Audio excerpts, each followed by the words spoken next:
Hello everyone. In our today's video, we will discuss about organized crime. देखिए organise crime का मतलब क्या होता है। बेसिकली ऑर्गेनाइज का मतलब होता है किसी चीज को ऑर्गेनाइज तरीके से करना, मतलब पैटर्न बना के करना, एक से ज्यादा लोग को इन्वॉल्व करके फिर करना।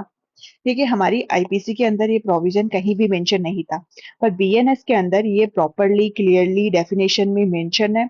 और प्लस इसकी पेनल्टी जो है वो भी बहुत टफ है जो प्रोवाइड की गई है। जो 111 सेक्शन है बीएनएस का, उसके अंदर ऑर्गेनाइज क्राइम जो है वो डिफाइन है। सबसे पहले देखिए ऑर्गेनाइज क्राइम होता क्या है। जो भी मेंबर है सिंडिकेट का मतलब समझिए गैंग। एक तरह से आप बेसिक मीनिंग समझ लीजिए कि सिंडिकेट गैंग गैंग होता है जहां पर एक या एक से ज्यादा लोग इन्वॉल्व होते हैं कोई भी इलीगल काम करने के लिए।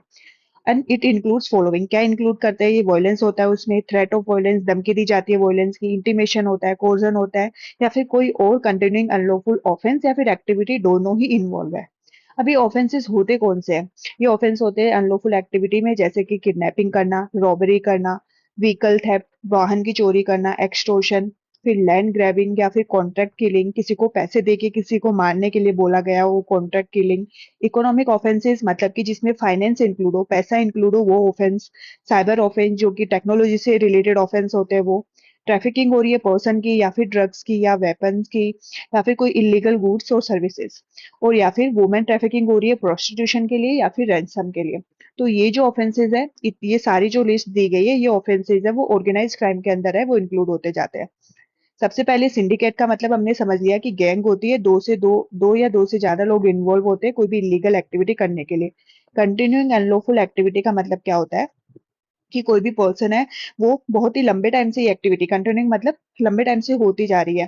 तीन तीन साल से ऊपर की जो पनिशमेंट है, जिन ऑफेंसेस की जो पनिशमेंट है 3 ईयर के ऊपर की है, वो ऑफेंस अगर कर रहा है, और 10 साल तक करा है जहां पर उससे एक या एक से ज्यादा बार चार्जशीट फाइल हुई है, कॉग्निजेंस जिस कोर्ट की प्रॉपर कॉग्निजेंस हुई है उसके द्वारा एक से ज्यादा चार्जशीट फाइल हुई है, तो वो कंटिन्यूइंग अनलॉफुल एक्टिविटी के अंदर आएगा। और इकोनॉमिक ऑफेंस वो जिसके अंदर पैसा इंक्लूड हुआ हो, जैसे कि कोई बैंक से रिलेटेड आपने कोई भी बैंक से रिलेटेड आपने कोई भी फ्रॉड किया हो, जैसे क्रिमिनल ब्रीच ऑफ ट्रस्ट किया हो, counter fitting of currency note की हुई हो, ये सारे ऑफेंस जहाँ पे भी फाइनेंस इंक्लूड है, वहां पे इकोनॉमिक ऑफेंसेज आ गया। अब देखिए अगर आपने ऐसा कोई भी ऑफेंस किया है या फिर इस साथ दिया है उस गैंग का, या फिर उस मेंबर्स बने हो उसके ग्रुप के, तो आप अगर कोई ऐसा ऑफेंस करते हो जिससे पर्सन की डेथ होती है, तो फिर आपको पनिशमेंट मिलेगी डेथ, लाइफ इम्प्रिजमेंट और 10 लाख रुपए जुर्माना भी। और अगर डेथ कोज नहीं हुई हो पर कोई और चीज हुई हो, तो उसके लिए आपको पनिशमेंट मिलेगी 5 ईयर से एलआई तक, या फिर 5 लाख रुपए भी, दोनों ही इंक्लूड है। 5 लाख रुपए का फाइन भी इंक्लूड है, और 5 साल से लेकर एलआई तक ये इंक्लूडेड है। तो ये सारी जो है वो इम्पोर्टेंट